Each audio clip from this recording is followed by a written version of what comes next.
अगर आप इस चैनल को सब्सक्राइब करना चाहते हैं तो यहाँ पर इस सब्सक्राइब बटन पे ऐसे क्लिक कर दीजिए और ये बेल आइकन पे क्लिक करके ऑल पर क्लिक कर दीजिए। इससे आपको मेरे वीडियो की सारी नोटिफिकेशंस आपको आसानी से मिल जाएंगे। नमस्कार दोस्तों, आज के इस वीडियो में जिस टॉपिक के बारे में मैं आप लोगों से बात करने वाला हूं वो टॉपिक आपके फाइनेंशियल डिसीजंस के लिए बहुत ही ज्यादा इंपॉर्टेंट होने वाला है। इस वीडियो को देखने के बाद आपको काफी कुछ स्ट्रेस कम महसूस होगा। इस वीडियो को देखने के बाद आपके इन्वेस्टमेंट के कॉन्सेप्ट्स, आपके लोन लेने के कॉन्सेप्ट्स काफी हद तक क्लियर हो जाएंगे। इस वीडियो के बाद आपको एक अलग तरह का मोटिवेशन मिलेगा जो कहीं ना कहीं आपके वेल्थ और सेविंग्स को बढ़ाएगा। नमस्कार दोस्तों, मैं पुष्पेंद्र गुप्ता। इस वीडियो में मैं आज आप लोगों से बात करने वाला हूं गुड कर्ज और बैड कर्ज के बारे में।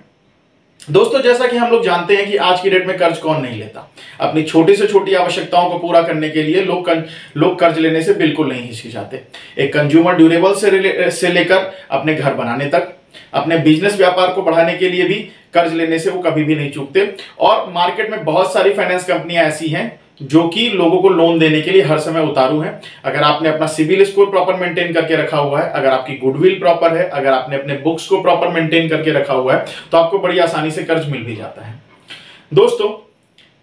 कर्ज लेने से पहले हमें ये बहुत ज्यादा जरूरी है ये जानना कि हम ये समझ पाए कि मार्केट में जो भी लोन्स अवेलेबल हैं या जो हमारी रिक्वायरमेंट है उसके लिए जो भी हम लोन ले रहे हैं वो हमारे लिए कितने आवश्यक है। आज का ये वीडियो आपको इसी कॉन्सेप्ट को पूरी तरीके से क्लियर करेगा। दोस्तों,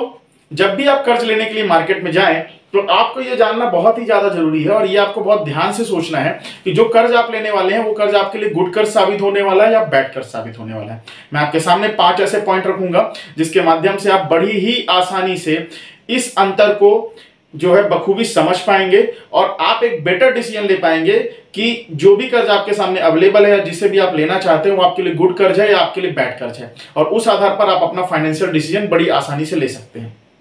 दोस्तों, मैं आपके सामने ये अंतर अब प्रेजेंट करने जा रहा हूं। दोस्तों, आप हमेशा ध्यान रखिएगा, जो गुड कर्ज होता है वो आपके लिए वेल्थ क्रिएट करता है, जो बैड कर्ज होता है वो आपके लिए लायबिलिटीज को क्रिएट करता है। मैं आपके सामने एक एग्जांपल के तौर पे देता हूं कि अगर आपने एक होम लोन लिया हुआ है जिसके लिए आपने आज 20 लाख रुपए का लिया है, होम लोन लिया है, और उसको आपको 15 साल में पे करना है, और 15 साल में आप ये मान के चलिए कि उसमें 15 लाख रुपए का ब्याज लगना है। आज से 15 साल बाद 20 लाख रुपए प्लस 15 लाख रुपए ब्याज मिलाकर आपको 35 लाख रुपए उस फाइनेंस कंपनी को देने पड़ेंगे जिससे आपने वो लोन लिया है। लेकिन 20 साल के बाद अगर आपके उस घर की कीमत 35 लाख रुपए से ज्यादा है तो इसका मतलब है कि आपका ये कर्ज आपके लिए वेल्थ क्रिएट करने लायक है, ये कर्ज आपके लिए वेल्थ क्रिएट कर सका, और ये कर्ज जो है आपको कहीं ना कहीं वेल्थियर बनाएगा। इसके उलट अगर आपने कोई कर्ज लिया हुआ है, सपोज मैं उदाहरण के लिए बोलता हूं कि आपने कार ली है जिस कार की कीमत 7 लाख रुपए है और वो कार आपने 7 साल के लिए फाइनेंस करा के रखी है,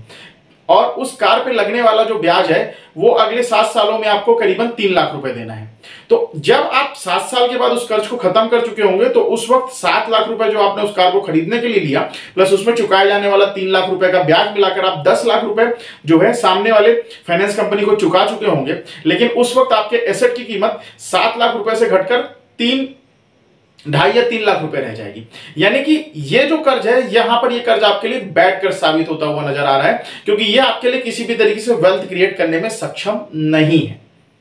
दूसरा अंतर जो गुड कर्ज और बैड कर्ज को पहचानने में आपकी मदद करेगा वो ये है कि जो गुड कर्ज होगा वो आपसे आपके पैसे की ऑनरशिप, आपके फ्यूचर की इनकम को हमेशा बरकरार रहने देगा। यानी कि आपने घर को खरीदने के लिए, पहले एग्जांपल में अगर चले जाएं तो उस घर को खरीदने के लिए आप अगले 20 सालों में 35 लाख रुपए फाइनेंशियल इंस्टीट्यूशंस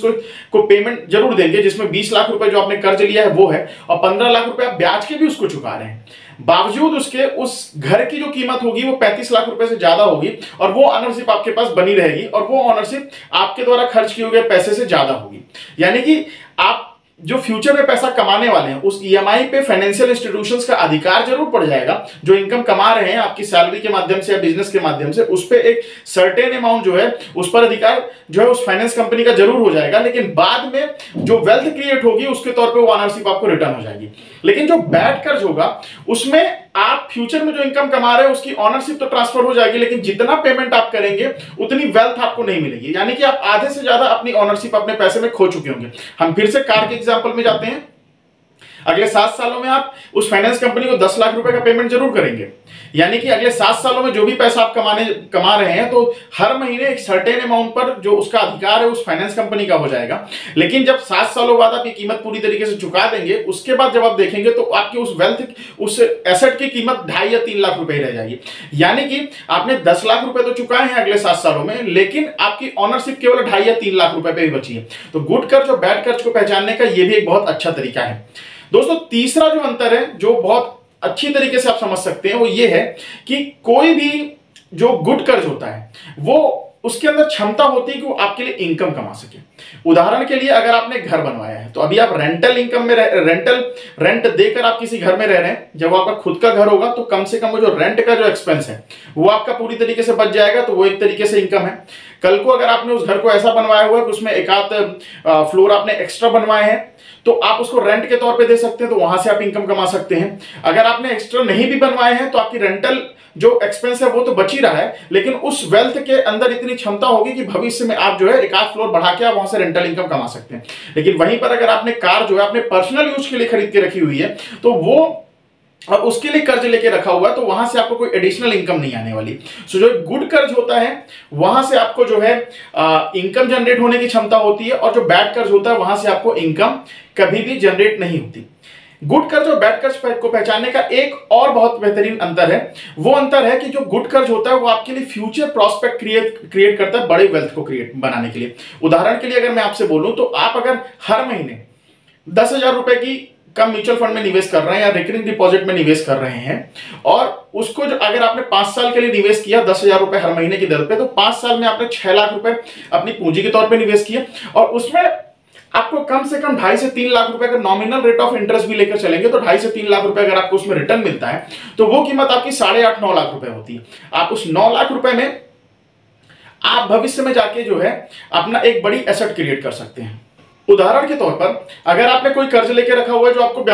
जो पैसा आप अपने व्यापार में लगाने वाले हैं, आज अगर आपने उसे 5 लाख रुपए कर्ज लेकर व्यापार में लगाया है, और अगर आपने उसको अच्छी तरीके से जो है अपने व्यापार में मेहनत करके रखी हुई है, तो कल को आपके व्यापार दिन दुगनी रात चौगुनी तरक्की करेगा, आपकी पूंजी भी उसी तरीके से बढ़ेगी। हो सकता है 5 लाख रुपए का जो आपने कर्ज लेके रखा हुआ है, कल आपने उसको पूंजी के तौर पर इस्तेमाल किया, और कल आपकी पूंजी जो है 20 लाख, 25 लाख, 30 लाख रुपए हो, तो उस वक्त आपका व्यापार और तेजी से चलने लगेगा। सो आपके लिए जो है एक तरीके से वो जो कर्ज है वो एक गुड कर्ज साबित हुआ, और उसने आपके लिए वेल्थ क्रिएट कर दी। आज उस कर्ज की वजह से जो वेल्थ क्रिएट हुआ, उससे भी आप इनकम जनरेट कर रहे हैं, और उसकी वजह से अब आप इतने कॉन्फिडेंट हो गए हैं कि आप फ्यूचर में और नए निवेश कर सकते हैं।